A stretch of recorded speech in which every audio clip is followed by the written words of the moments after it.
Greetings. In this video, I'm going to be looking at this exam question here. Examine how devolution in the UK differs from federalism.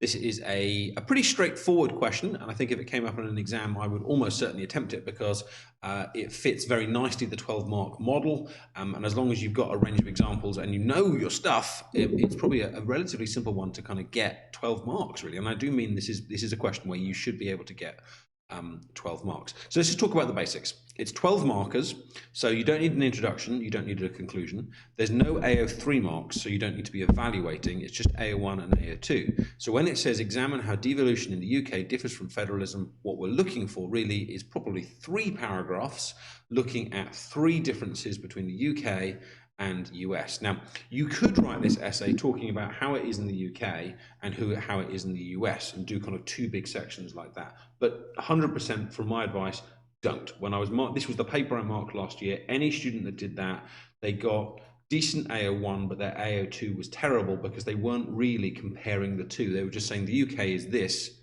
the US is that. What you want to do for this question is you want to take individual ways that they're different and then go, the UK is this, but the US is that, but the UK is this. And so you want to be going constantly between the UK and the US on this style of question. It's not so much building up the wall and knocking it down because that's evaluation, but it is that idea of comparing 2 different ideas within the same paragraph. So don't, for all 12 markers that are comparing US and UK, I really would not separate them into separate the US and the UK into separate paragraphs because you will get a lower score than someone that's kind of putting them together. So what are the differences that you could discuss? Now, at the top I've written here, it says differences only. The question says examine how devolution in the UK differs from federalism. So if you start writing about how this, in both places, this means that powers have been given to small regional areas, no marks, doesn't answer the question. If you start writing about how they all have their own legislatures, no marks, doesn't answer the question. The only thing that is credited, even if it's really well done, is an explanation and analysis of the differences. So let's talk about them. So I've got 5 here. There are probably a few others. I would choose any 3 and I would develop them with examples and contrasts. And I won't expand on all of them, but I'll give you an example as we kind of go. So the first difference is that in the UK, devolution is a recent thing. It started in 1997, which in your life might not be a recent thing, but in terms of the hundreds and hundreds of years of British history it is, versus whether it's a founding principle of the Constitution. So if I'm writing my paragraph, I'm going to start off by saying, well, federalism is a core concept of the US Constitution. It was put there in the 1770s.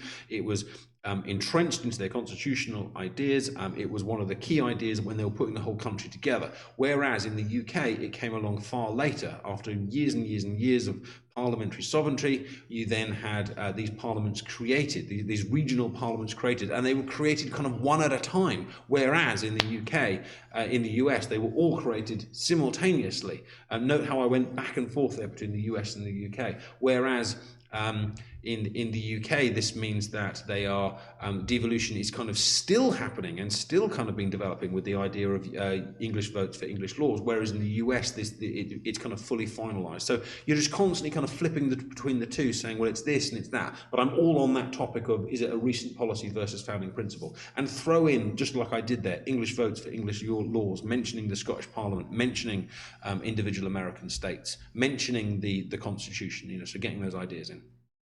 Second point, entrenched versus loaned. In the US, the powers have not been given to the states. The states had those powers. It's in the Constitution. There was never a case that the central government gave the states powers. The states had those powers. And in fact, the states only even agreed to become part of the United States of America if they were going to keep significant amounts of powers.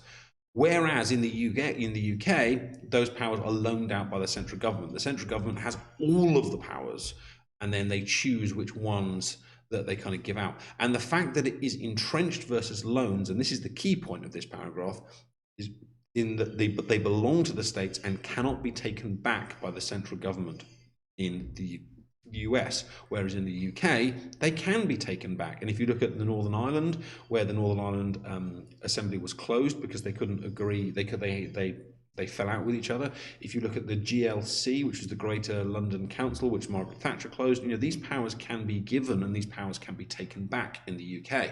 Whereas in the US, they are fully entrenched And Article 10 of the Bill of Rights says that there is nothing that can be done to kind of take these back, which is why it so often ends up in the Supreme Court about whether something is a state's delegated or a power or whatever.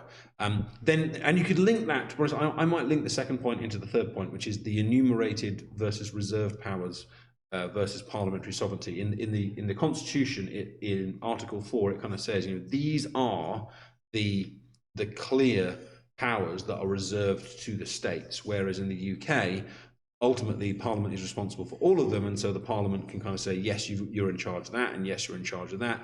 And actually linking back to the first idea is that devolution is getting bigger and bigger. Slowly and slowly, Scotland is getting more and more powers, like in the kind of the deal after the referendum debate, and all sorts. I'm making quite a detailed video on this one, but I think my point is that there's lots to say on this question, and this is why it's easy to get 12 marks, because there is lots of things you can kind of bring in. A slightly more obscure one here, which was on the mark scheme, that I'll be honest, I wouldn't have thought of, but it is an interesting one. In the US, all the federalism has a separation of powers. So they're all like little models of their bigger brothers. So in the US, you have a president, and then you have a Congress. And if you go to the individual states, you have a governor, and then you have a state legislature. If you look in the UK, you have a parliament with a prime minister where it's fused. And if you go to our regional parliaments, they are the same. So the first minister in Scotland is a member of the legislature there. So that is, again, a lovely difference. And you could definitely talk about that and talk about the governor system, and you could talk about the regional system and the First Minister of Scotland, and even go into Northern Ireland to talk about how when the executive couldn't work together, it was the legislature that couldn't sit, and all sorts. There's loads to talk about there to explain how federal governments are different from devolved governments. And lastly, another nice straightforward one to talk about is that in the US, federalism is symmetrical. Every single state has exactly the same powers. So Texas and California and Florida, they all have exactly the same powers. Whereas in the UK, devolution is asymmetrical. Scotland has far more powers than Northern Ireland. Wales is slowly kind of catching up. English votes for English laws has barely even kind of begun. You do have mayors of local cities, but their powers are kind of far smaller.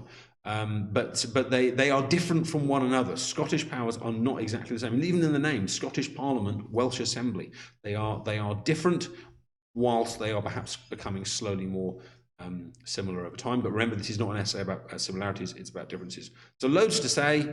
Basically pick 3-ish and expand them out. I think if you did 2 and expanded them loads, you could probably get to about, if you did them really well, you could probably get to 8 or 9, but you're looking for 3 at least to get yourself the full 12. So now go and watch your individual feedback and see how you did.